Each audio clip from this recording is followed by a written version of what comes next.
وہی قریب ہے جو معرفت جانتے ہیں، جو ہیرو کی پرکھ جانتے ہیں۔ تو گویا یہاں پر جو آیت کریمہ میں اللہ ارشاد فرما رہا ہے کہ میں اپنے بندوں کی شہرت سے بھی زیادہ قریب ہوں، ان کی شہرت سے بھی زیادہ میں قریب ہوں، ان کی جانوں سے زیادہ قریب ہوں۔ یہ اللہ کی شان بے نیازی ہے، وہ صاحب اختیار اور قدرت والا ہے، اپنی قدرت کاملہ سے اپنی شان الوہیت کے ساتھ بندے سے قریب ہے، مگر کوئی ضروری نہیں ہے کہ بندہ اس سے قریب ہو۔ بندہ قریب کب ہوگا؟ جب درمیان میں وسیلہ ہو۔ وسیلے کے بغیر کوئی بندہ اللہ سے قربت حاصل نہیں کر سکتا۔ اب آئیے میں چند حدیث تلاوت کروں تاکہ بتا دوں کہ وسیلہ پکڑنا یہ صحابہ کرام کی بھی سنت ہے۔ کس کی سنت ہے؟ صحابہ کرام کی۔ آئیے سب سے پہلی حدیث تلاوت کرتے ہیں۔ میرے ہاتھ میں اس وقت جامع ترمذی ہے، حدیث کی 6 کتابیں جو صحیح ستہ کہلاتی ہیں، 6 مستند حدیث کی کتابیں قرآن کے بعد جو افضل مانی جاتی، جس میں سب سے پہلے نمبر پہ بخاری شریف، دوسرے نمبر پر مسلم، تیسرے نمبر پر ابو داؤد، چوتھے نمبر پر ترمذی، 5ویں نمبر پر نسائی اور 6ٹھے نمبر پر ابن ماجہ۔ یہ 6 احادیث کی کتابیں ہیں جو قرآن کے بعد سب سے افضل ہے، اس میں ترمذی کا بھی شمار ہوتا ہے صحیح ستہ میں۔ چنانچہ ترمذی شریف کی جلد دوم اور حدیث کا نمبر 1504، حضرت امام ترمذی پوری سند بیان کرتے ہیں، اور وہ سند صحابی رسول حضرت عثمان ابن حنیف رضی اللہ تعالیٰ تک پہنچاتے ہیں۔ میں سند چھوڑ رہا ہوں۔ کہتے ہیں کہ ان عثمان ابن حنیف، حضرت عثمان ابن حنیف رضی اللہ تعالیٰ عنہ سے روایت ہے، مروی ہے ان سے۔ وہ کہتے ہیں کہ اللہ کے رسول صلی اللہ علیہ وسلم کے پاس ایک نابینا صحابی آئے، ایک نابینا شخص آئے جو نابینا تھے آنکھوں سے۔ انہوں نے نبی پاک سے عرض کیا، اے اللہ کے نبی صلی اللہ علیہ وسلم، اللہ کی بارگاہ میں دعا کیجئے کہ پروردگار مجھے آنکھیں عطا فرما دے۔ یہ ترمذی کی حدیث ہے۔ صحابی کس کے پاس آ رہے ہیں؟ رسول کے پاس، اور کہہ رہے یا رسول اللہ میری آنکھوں کی بینائی کے لیے آپ دعا فرما دیجئے۔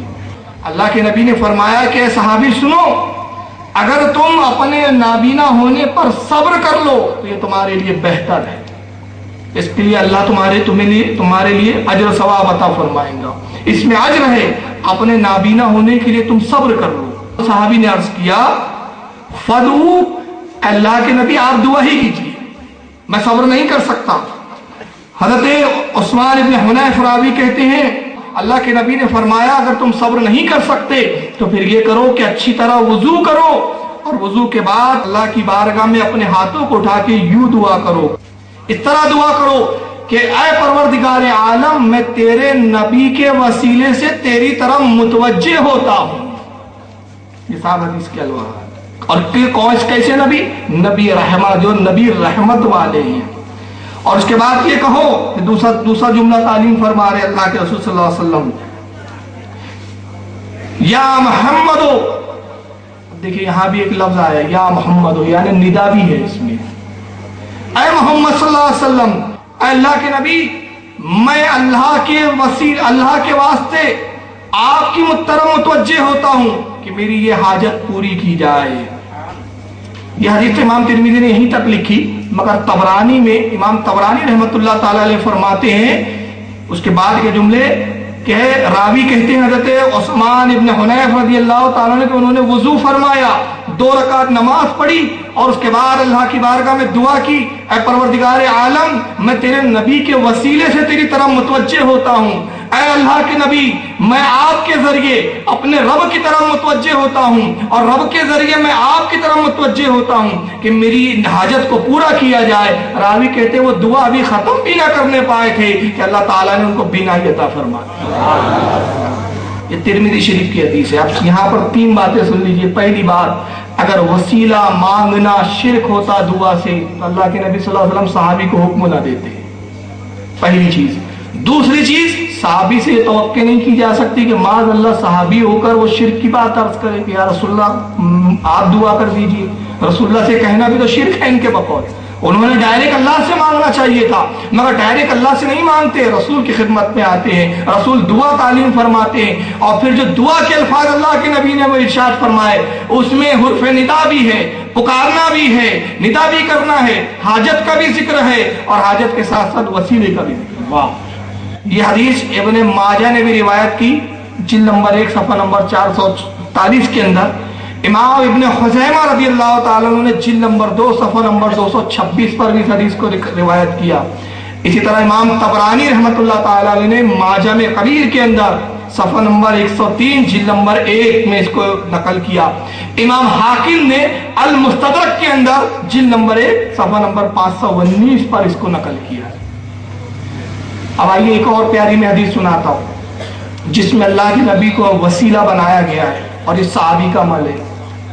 حضرت امام جلال الدین سیوطی رحمۃ اللہ تعالی علیہ اپنی مشہور زمانہ کتاب خصائص القبریٰ کے اندر حضرت امام قاضی فضیل عیاض رضی اللہ تعالیٰ عنہ اپنی کتاب کتاب الشفا کے اندر، حضرت شاہ عبدالحق محدث دہلوی رحمۃ اللہ تعالیٰ علیہ اپنی مشہور زمانہ فارسی کتاب مدارج النبوت کے اندر، حضرت امام قسطلانی رحمۃ اللہ تعالیٰ علیہ المواہب اللدنیہ کے اندر۔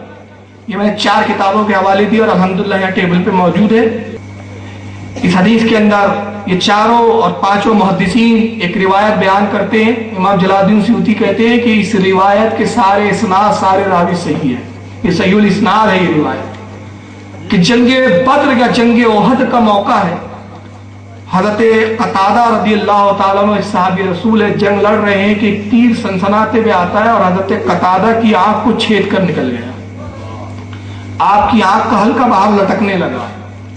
حضرت قتادہ خود اس حدیث کے راوی کہتے ہیں کہ مجھے تکلیف ہوئی، میں نے اپنے ہاتھ سے اس آنکھ کے گولے کو، اس حلقے کو کھینچ لیا، اپنی مٹھی میں رکھ لیا، اور پھر میں مسلسل تلوار چلاتا رہا یہاں تک کہ میں تلوار چلاتے ہوئے اور دشمن کو کاٹتے چھاٹتے رسول اللہ کی خدمت میں پہنچا، اور اس کے بعد میں نے اپنی مٹھی کھولی، میری آنکھ میری ہتھیلی میں تھی، میں نے عرض کی یا رسول اللہ اس آنکھ کو درست فرما دیجئے۔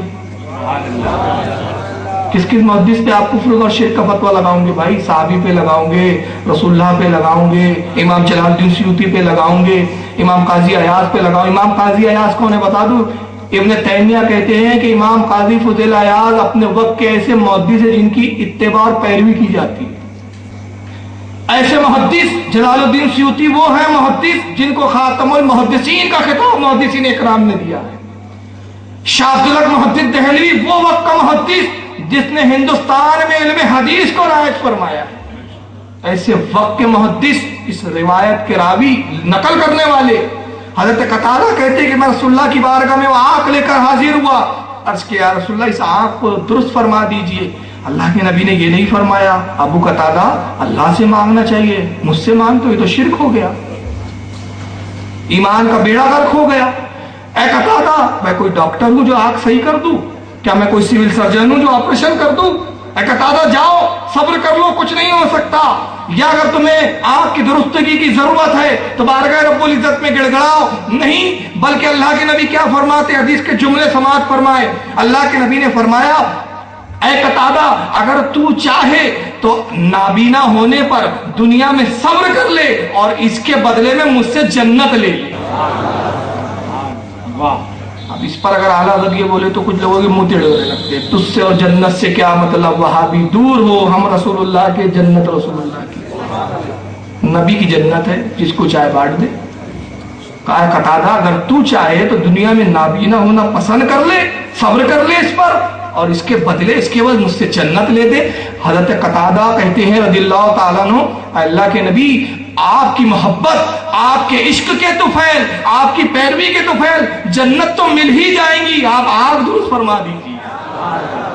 صحابی تھے نا، وہاں بھی تھوڑی تھے۔ عقیدہ دیکھ رہے ہیں انہوں نے کیا کہا؟ یہ نہیں کہا یا رسول اللہ میں بہت بڑا پکا نمازی ہوں، نماز کے بدلے جنت ملی۔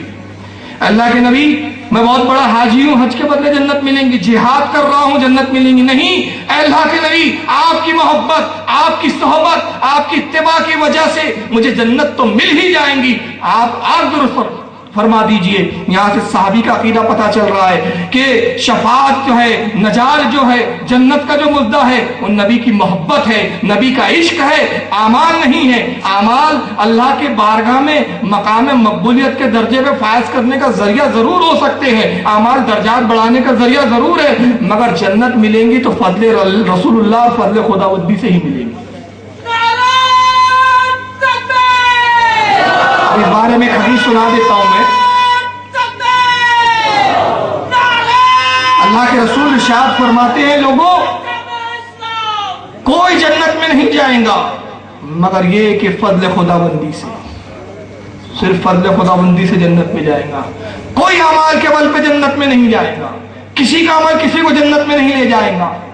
ایک صحابی کھڑے ہوتے ہیں، عرض کرتے یا رسول اللہ کیا آپ بھی اپنے عمل کے سبب جنت میں نہیں جائیں گے؟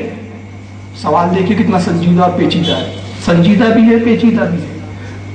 پیچیدہ اس لیے کہ نبی سے سوال ہے، سنجیدہ اس لیے کہ بات کی امت کو تنبیہ کی جا رہی ہے، عقیدہ دیا جا رہا ہے۔ اللہ کے نبی کیا آپ بھی مجھے بتاؤ نبی کا ایسا کون سا عمل ہے جس کے بارے میں تم کہو کہ اللہ کی بارگاہ میں قبول نہیں؟ جو یہ کہے کہ نبی کا کوئی فلاں عمل قبول نہیں وہ کافر ہے۔ ہر عمل نبی کا مقبول ہے، مگر پوچھا جا رہا ہے اللہ کے رسول کیا آپ بھی اپنے عمل کے سبب جنت میں نہیں جائیں گے؟ اللہ کے نبی نے ارشاد فرمایا نہیں، میں بھی اپنے عمل کے بغیر عمل کے سبب جنت میں نہیں جاؤں گا، مگر یہ کہ رب کا فضل و کرم مجھے ڈھانپ لے۔ نجات کا مدار فضل خداوندی، اور فضل خداوندی کیا ہے؟ ایمان۔ ایمان جس کے پاس ہوگا فضل خداوندی ہے۔ ایمان کافر جنت میں نہیں ہے، کافر پر جنت حرام ہے، مشرکین پہ جنت حرام ہے۔ اور ایمان کیا ہے؟ ایمان بخاری شریف میں امام بخاری بیان کر رہے ہیں، جلد اول کے اندر فرماتے ہیں، ابتدائی باب کی حدیث ہے، اللہ کے نبی کا ارشاد نقل کرتے ہیں، لا یؤمن احدکم حتی اکون احب الیہ من والدہ وولدہ والناس اجمعین۔ تم میں اس وقت تک کوئی مومن نہیں ہو سکتا جب تک مجھ سے، اپنے ماں باپ سے، اپنی اولاد سے، دنیا کے تمام لوگوں سے زیادہ مجھ سے محبت نہ کرے، اس وقت تک وہ مومن ہو ہی نہیں سکتا۔ محبت رسول مدار نجات تحفظ ایمان، وہی قتادہ کا عقیدہ ہے۔ اللہ کے رسول آپ کی محبت سے تو میں جنت میں چلے جاؤں گا۔ حضرت قتادہ کہتے ہیں کہ اللہ کے رسول نے اس آنکھ کو لیا، اس کے بعد میری آنکھوں کے حلقے پہ وہیں لگایا جہاں وہ تھا، پھر اپنا لعاب دہن لیا، میری آنکھ پر ملا، اور اس کے بعد کہتے ہیں قسم وحدہ لا شریک کی، میری آنکھیں ایسی روشن ہو گئی کہ میں تعجب میں ہوں کہ وہ آنکھ جو پہلے سے درست تھی وہ زیادہ دیکھتی ہے کہ یا وہ آنکھ جس کو رسول اللہ نے اپنے دست مبارک سے درست کیا ہے۔ قسم وحدہ لا شریک کی، جس کو رسول نے اپنے دست مبارک سے لگایا وہ آنکھ زیادہ روشن ہے، زیادہ دور تک دیکھتی ہے۔ اس کے بعد اللہ کے نبی نے فرمایا قتادہ تم بہت چالاک نکلے، تم بہت ہوشیار نکلے، آنکھیں بھی درست کرا لی اور اللہ رسول کو خوش بھی کر لیا۔ اللہ رسول تم سے ایسے راضی ہوئے، جاؤ تمہیں آنکھ بھی دی گئی اور جنت بھی عطا کر دی۔ تو یہ ہے وسیلہ صحابہ نے بنا۔ اگر میں اس پہ بیان کرتے بیٹھے رہوں تو بہت وقت لگ جائے گا۔ آئیے اب ایک اعتراض سن لیں، یہاں بھی ایک اعتراض آتا ہے، وسیلہ زندوں کا مانگا جائے مردوں کا نہیں۔ یعنی کس طرح روکنا، جتنی جدوجہد ہو سکتی ہے، لاؤ نئے نئے اعتراض، نئی نئی باتیں، اور لاتے اس لیے میں نے بتا دیا بریلیوں کی پاس جواب ہے، لاتے اس لیے۔ اب ایک طرح زندوں کا وسیلہ جائز ہے، مردوں کا نہیں۔ رسول اللہ جب تک حیات ہے تب تک مانگنا جائز تھا، اور رسول اللہ کا وصال ہو گیا اب تھوڑی جائز ہے۔ تو تم تو رسول اللہ کے وصال کے بعد مانگتے ہو، معاذ اللہ جرت کر کے تو بعض گستاخ یہ تک کہہ دیتے ہیں کہ رسول اللہ تو مر کر مٹی میں مل گئے، کیا مانگتے ہو؟ سنتے تھوڑی ہے، حاجت پوری کرنے کے اختیار تھوڑی رکھتے۔ میں دو دلیل دوں گا۔ پہلی دلیل سن لیجئے، اس وقت میرے ہاتھ میں کتاب ہے المحب لدنیا، امام قسطلانی رحمۃ اللہ تعالی کی جو شارح بخاری ہے، جنہوں نے بخاری کی شرح لکھی۔ 851 ہجری میں آپ کی ولادت ہوئی، اپنے وقت کے جلیل و قدر محدث 4 جلدوں میں المحب لدنیا تحریر فرمائی۔ اس کے بعد میں یہ جو روایت پڑھ رہا ہوں اس کی اور بھی دلیلیں بیان کروں گا۔ آئیے پہلے میں حدیث پڑھ لیتا ہوں، صفحہ نمبر اس کا 82 ہے، المحب لدنیا کا۔ حضرت امام قسطلانی یہ حدیث کو روایت کرتے حضرت عمر ابن خطاب رضی اللہ تعالیٰ عنہ سے، کہتے ہیں وان عمر ابن خطاب رضی اللہ تعالیٰ عنہ، حضرت عمر ابن خطاب سے مروی ہے، قال وہ کہتے ہیں حضرت عمر ابن خطاب قال رسول اللہ صلی اللہ علیہ وسلم، اللہ کے نبی صلی اللہ علیہ وسلم نے ارشاد فرمایا، لما افترق آدم الخطیہ، حضرت آدم علیہ السلام سے لرزش واقع ہو گئی۔ کون سی؟ گندم کا دانہ کھانے سے منع کیا گیا تھا، آپ نے گندم کا کھانا کھا لیا، جنت سے اتار دیے گئے، زمین پہ تشریف لائے، اس کی پاداش میں جو لرزش واقع ہو گئی، آپ روتے رہے کئی سو سال تک۔ حضرت عمر بن خطاب رسول اللہ کا قول بیان کر رہے کہ اللہ کے نبی نے فرمایا لما افترق آدم الخطیہ، حضرت آدم علیہ السلام سے جب لرزش واقع ہو گئی، قال، تو حضرت آدم نے عرض کیا، یا ربی، اے رب، اسألوک بحق محمد لما غفرت لی، اے پروردگار عالم، میں رسول اللہ کے وسیلے سے تجھ سے کہتا ہوں کہ میرے گناہ کو معاف فرما۔ کس کے وسیلے؟ اسألوکا کے معنی ہوتے ہیں ان کے وسیلے سے، بے حق کے، محمد صلی اللہ علیہ وسلم کے حق کے ساتھ، ان کے حق کے ذریعے، اے پروردگار رسول اللہ کے وسیلے سے تجھ سے عرض کرتا ہوں کہ میری خطاؤں کو درگزر فرما دے۔ فقال اللہ، اللہ تعالیٰ نے ارشاد فرمایا، یا آدم وکیف عرفت محمدا ولم اخلقہ، اے آدم تو نے محمد کو کیسے جانا، محمد صلی اللہ علیہ وسلم کو پہچانا کیسے؟ ابھی حضور پیدا ہوئے ہیں کیا؟ بظاہر نہیں، بظاہر نہیں، کیونکہ حدیث میں بعد میں آ جائیں گا۔ اے آدم تو نے رسول اللہ کو کیسے جانا، محمد صلی اللہ علیہ وسلم کو کیسے جانا؟ ولم اخلقہ، میں نے تو ابھی مجھے پیدا بھی نہیں کیا۔ قال، حضرت آدم نے عرض کیا، لِأَنَّكَ يَا رَبِّ لَمَّا خَلَقْتَنِي بِيَدِيكَ، اے پروردگار عالم تو نے اپنے دست قدرت سے مجھے پیدا کیا، اپنے قدرت کاملہ سے میری تخلیق کی، وَنَفَحَتْ فِيَّ مِن رُوحِكَ، اور تو نے اپنی جانب سے مجھ میں روح ڈالی، رفعت رأسی، پھر میں نے اپنے سر کو اٹھا کر دیکھا جب تو نے مجھ میں روح ڈالی، فرأیت علی قوم العرش مکتوبہ، تو میں نے عرش پر ایک تحریر لکھی بھی دیکھی، اور وہ تحریر کیا تھی؟ لا الہ الا اللہ محمد رسول اللہ صلی اللہ علیہ وسلم۔ میں نے یہ تحریر لکھا ہوا دیکھا، کہاں پر دیکھا؟ عرش پر۔ فعلمت، میں نے جان لیا، انک لم تصف